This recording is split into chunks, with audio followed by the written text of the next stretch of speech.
आपली संस्कृती, आपले संस्कार सदा राहू दे आपल्या सोबत. भारताच्या महान ग्रंथांचे आणि काव्यांचे संपूर्ण संकलन. सबस्क्राईब करा तिलक. दादा, तू कपटनीती करू लागलाय. अदृश्य होऊन प्रहार करतोय. दादा, मला आज्ञा द्या. संपूर्ण राक्षस जातीचा नाश करण्यासाठी मी ब्रह्मास्त्राचा प्रयोग करीन.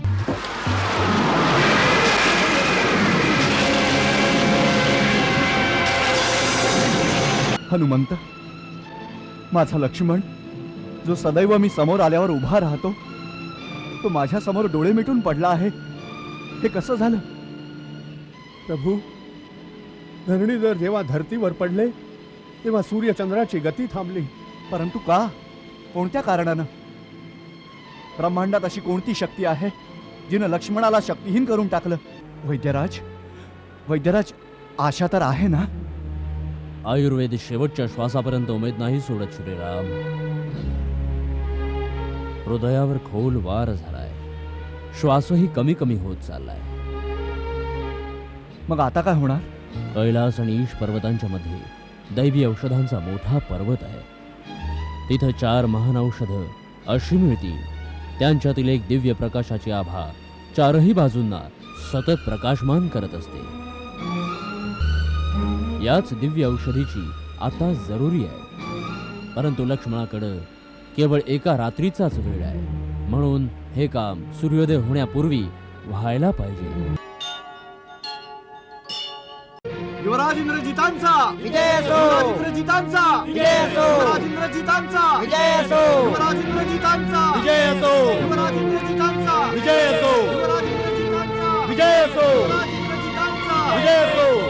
युवराज इंद्रजितांचा विजय असो! युवराज इंद्रजितांचा विजय असो! युवराज इंद्रजितांचा विजय असो! युवराज इंद्रजितांचा विजय असो! युवराज इंद्रजितांचा विजय असो! युवराज इंद्रजितांचा विजय असो! सावध राहा अयोध्यनाथ.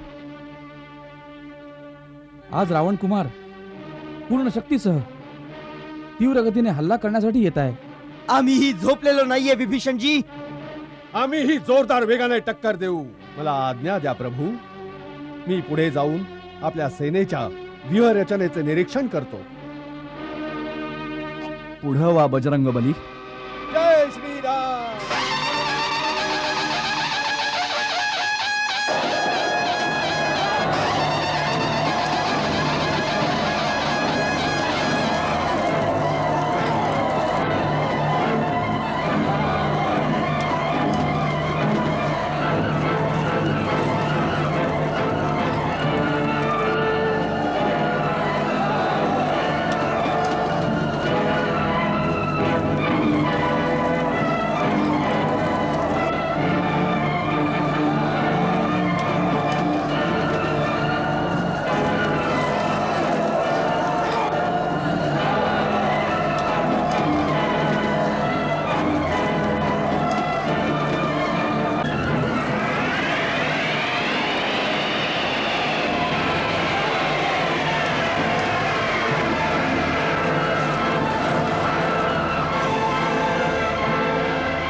अरे माकडांनो, कुठे आहे तुमचा राम आणि त्याचा भाऊ लक्ष्मण? काय नागपाशाचं विष अजून उतरलं नाही ते तुम्हाला निरर्थक मरायला पाठवलं. आपल्या बळावर घमेंड करणारे अंगद हनुमान कुठं जाऊन लपलेत? जय श्रीराम. हनुमानाची जेव्हा आठवण काढाल तेव्हा प्रगट होईल.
आपल्या राम आणि लक्ष्मणाला सांगा समोर या, किंवा आपली अस्त्र शस्त्र आमच्या पायाशी टाका आणि अयोध्येला परत जावं.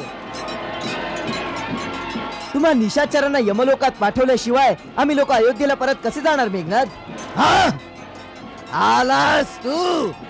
आपल्या मदतीसाठी आपल्या मोठ्या भावाला बरोबर नाही आणलंस? मोठमोठ्याने नाद नको करूस मेघनाथ. मेघनाथच्या सिंहनादाचे परिणाम तू पाहून चुकलायस. काल वाचलास, परंतु आज साक्षात ब्रह्मा विष्णू महेश सुद्धा तुला वाचवण्यास आले तर ते सुद्धा वाचू नाही शकणार. हे घे.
क्षणी प्रत्यक्ष क्षणी अदृश्य, कधी धरतीवर कधी आकाशी, कधी धरतीवर कधी आकाशी. हा मायाधारी मेघनाद अति सूक्ष्म होऊनी क्षणामध्ये, अति सूक्ष्म होऊनी क्षणामध्ये. सौमित्र नसे तिळ मात्र उणारण कौशल्यात युद्धाच्या, कौशल्यात युद्धाच्या. दोघे अजिंक्य दोघेही वीर, दोघे दोघांशी लढती असे, दोघे दोघांशी लढती असे. या महासंग्रामा पाहुनी देवादिक हरकून जाती, फेरणी भेटती वीर असे तीरावर तीरच सुटती. हर हर महादेव, हर हर महादेव.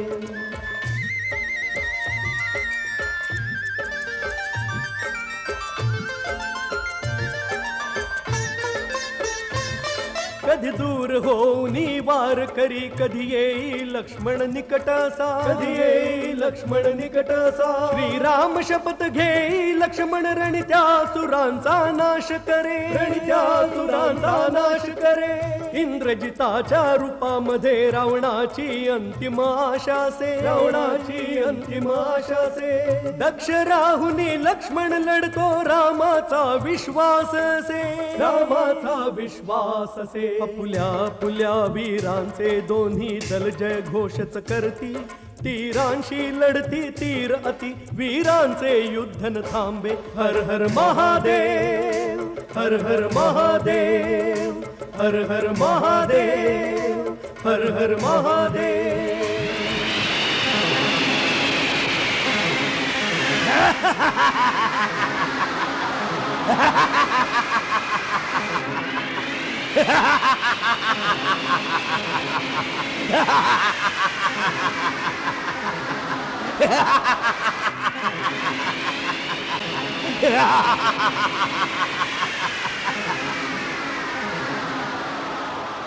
दादा दादा, तू कपटनीती करू लागलाय, अदृश्य होऊन प्रहार करतोय.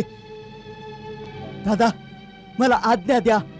संपूर्ण राक्षस जातीचा नाश करण्यासाठी मी ब्रह्मास्त्राचा प्रयोग करीन. नाही लक्ष्मण, ब्रह्मास्त्र अत्यंत विनाशकारी आहे.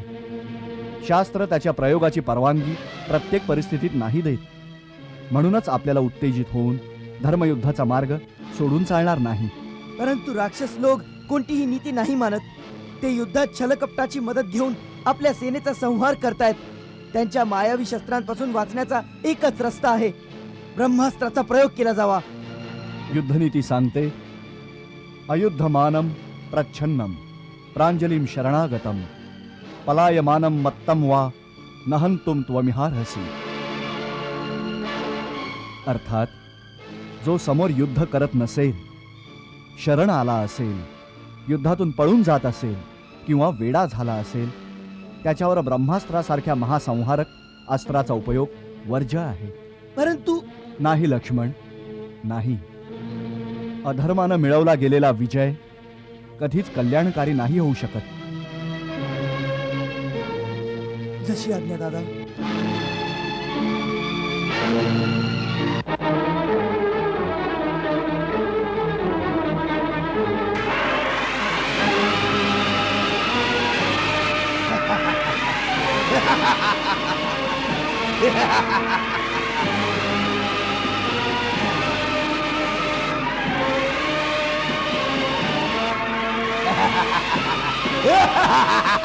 लक्ष्मणास जिंकू न शके,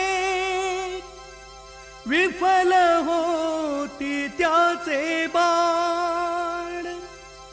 इंद्रजीत शक्तींना करीतसे आव्हान.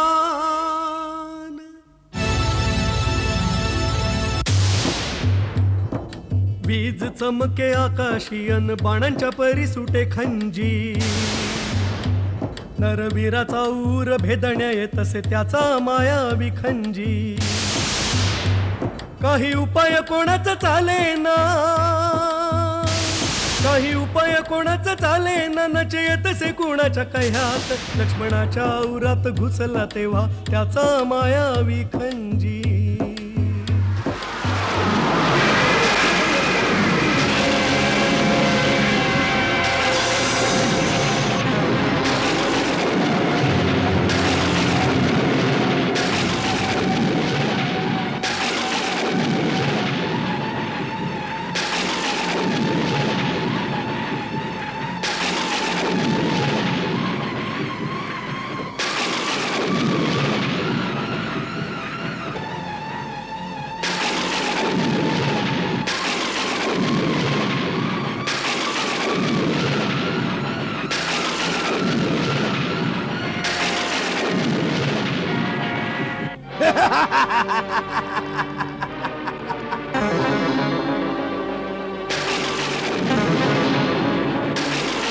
राक्षस योद्ध्यांनो, उचला याला, घाला रथात, घेऊन चला पिताश्रींच्या समोर.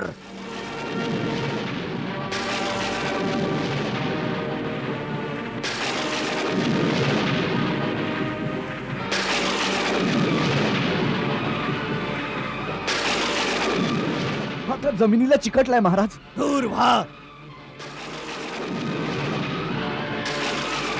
इंद्रजीतच्या विजयाची भेट लंकेश्वरांना मी देईन.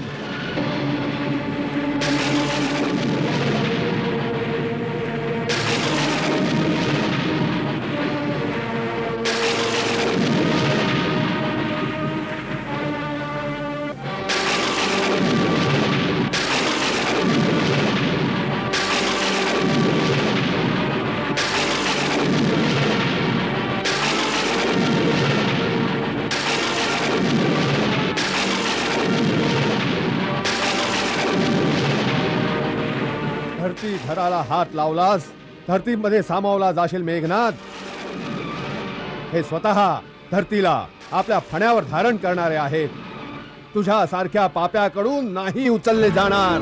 मेघनादना उचलू शके, उठा लक्ष्मण, वीरवर लक्ष्मण. शेष नाग हातात, हनुमान जय श्रीराम. उचलुनी मूर्छित लक्ष्मणाचा भार.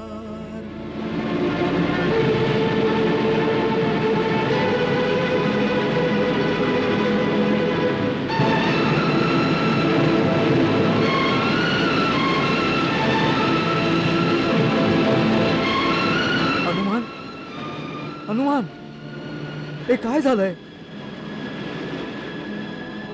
हनुमान, वीरवर लक्ष्मणाला हे काय झालंय? अनर्थ झाला सुग्रीव महाराज, अनर्थ झाला. लक्ष्मण, लक्ष्मण, काय झालं लक्ष्मणाला?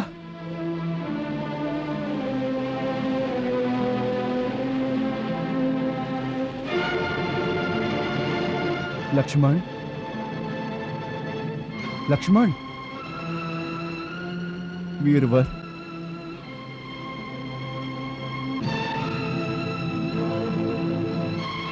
हनुमंत, माझा लक्ष्मण, जो सदैव मी समोर आल्यावर उभा राहतो, तो माझ्या समोर डोळे मिटून पडला आहे. हे कसं झालं?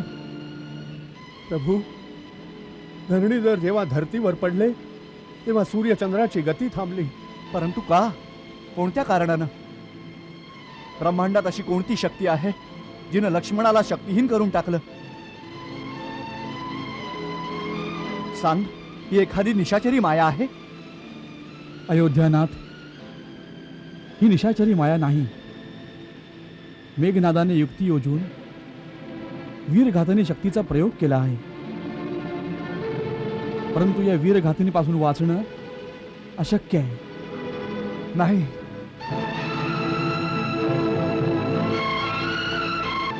नाही लक्ष्मण, नाही, नाही लक्ष्मण, नाही. बंधू, हे बंधू, तू तू यासाठी तर माझ्याबरोबर वनात नव्हता आलास. जर असं झालं तर अनर्थ होईल. ही धरणी भंग पावेल आणि राम त्यात सामावून जाईल.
वैद्यराज, वैद्यराज, आशा तर आहे ना? आयुर्वेद शेवटच्या श्वासापर्यंत उमेद नाही सोडत श्रीराम. हृदयावर खोल वार झालाय. श्वासही कमी कमी होत चाललाय.